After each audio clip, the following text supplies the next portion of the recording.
हम clearly observe कर सकते हैं कि वेस्टर्न सिविलाइजेशन की मॉडर्न साइंस हिंदू कल्चर से काफी ज्यादा इन्फ्लुएंस्ड है.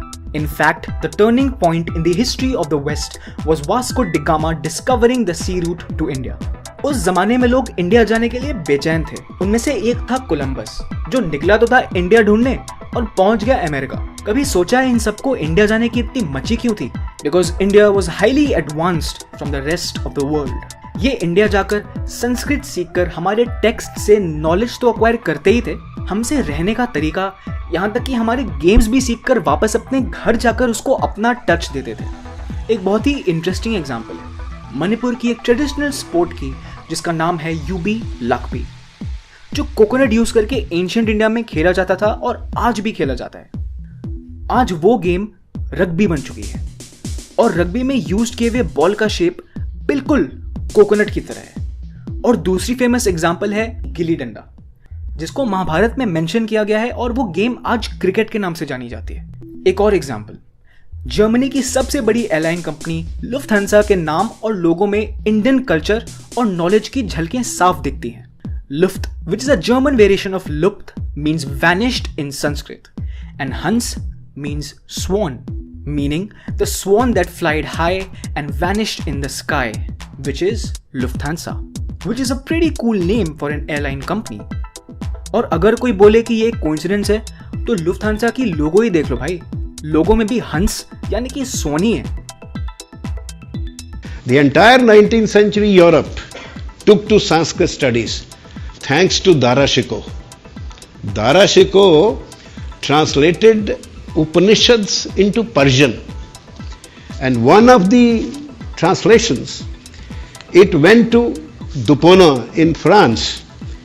He translated it into French, then it went into Italian, then German, and by 1808, all major universities of Europe had a chair in Sanskrit, and they replaced their understanding of Hebrew as the source language by Sanskrit as the source language, and in fact also wound up several departments of Arabic.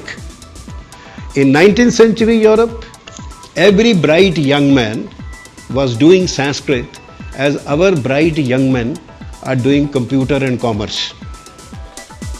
सोचने वाली बात यह है कि जब पूरी दुनिया हमारी नॉलेज यूज करके हमसे ही आगे निकल गई तो हम कैसे पीछे रह गए? पहली बात कि इस्लामिक इन्वेजन्स ने मर्डर्स, बिहेडिंग्स और रेप्स के अलावा हमारे नॉलेज सेंटर्स को भी जला डाला था, जिससे हमें काफी नुकसान हुआ. और उसके बाद आए अंग्रेज, जिन्होंने जानबूझकर हमें संस्कृत पढ़ने से रोका ताकि हम खुद की रियल वैल्यू नहीं जान पाए, खुद को उनसे इंफीरियर समझे और चुपचाप उनकी गुलामी करते रहे. लेकिन फिर आजादी के बाद हमने अपने संस्कृत बेस्ड नॉलेज सेक्टर पर फोकस क्यों नहीं किया?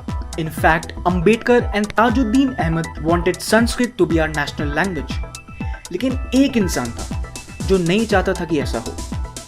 Because remember, in the Constituent Assembly, two persons had argued for Sanskrit as the national language, Ambedkar and Tajuddin Ahmed. Very few people know. And who opposed it? Our great friend Jawaharlal Nehru.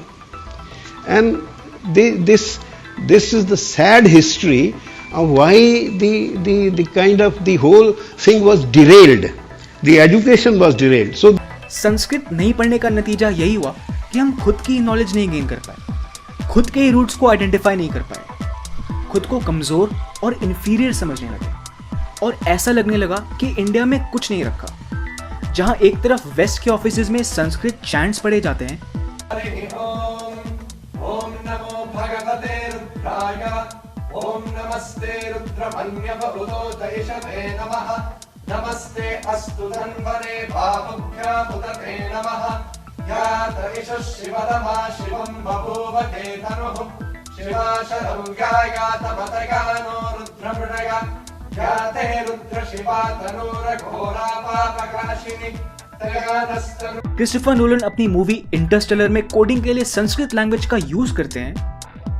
वहीं दूसरी तरफ India के infamous Hinduphobic film maker Raju Hirani Sanskrit की बेरहमी से खिल्लियां उड़ाते हैं. India के स्टैंड अप कॉमेडियंस संस्कृत को यूजलेस घोषित कर देते हैं और हम लॉस्ट इंडियंस बेवकूफों की तरह हंसते हैं और तालियां बजाते हैं। We have forgotten our true identity, we have forgotten who we are, what we achieved and what our potential is.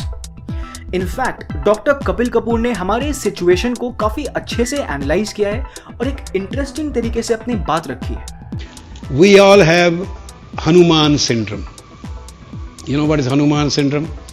Hanuman ji Lanka में बैठे थे ना, जब सीता को ढूंढना था, सब वानर बैठे हैं, हनुमान जी पीछे बैठे थे ऐसे मुंह नीचा करके, बिकॉज जामवंत वाज आस्किंग कौन जाएगा श्रीलंका, नोबडी आंसरिंग।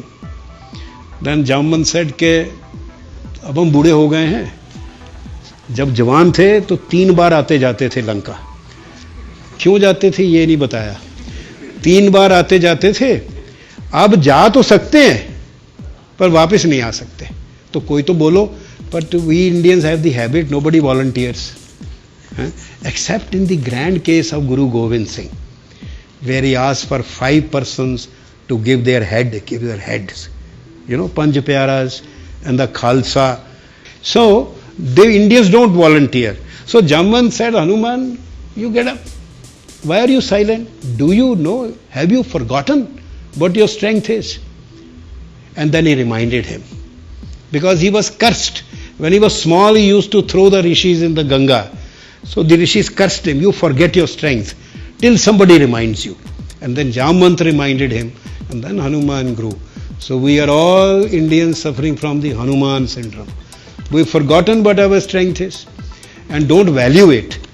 अब समय आ गया है कि हम जाग जाएं, अपने रूट्स को जानें, अपनी रियल हिस्ट्री को पढ़ें, हमारे एंसेस्टर्स की दी हुई वैदिक साइंस को एनालाइज करें। और यही नहीं, जिस पॉइंट पर हमारे एंसेस्टर्स के एडवांस सिविलाइजेशन को जबरदस्ती रोका गया, वहीं से हम भारत को आगे लेकर जाएं। Guys, if you want the message in this video to be spread, please share it with as many people as you can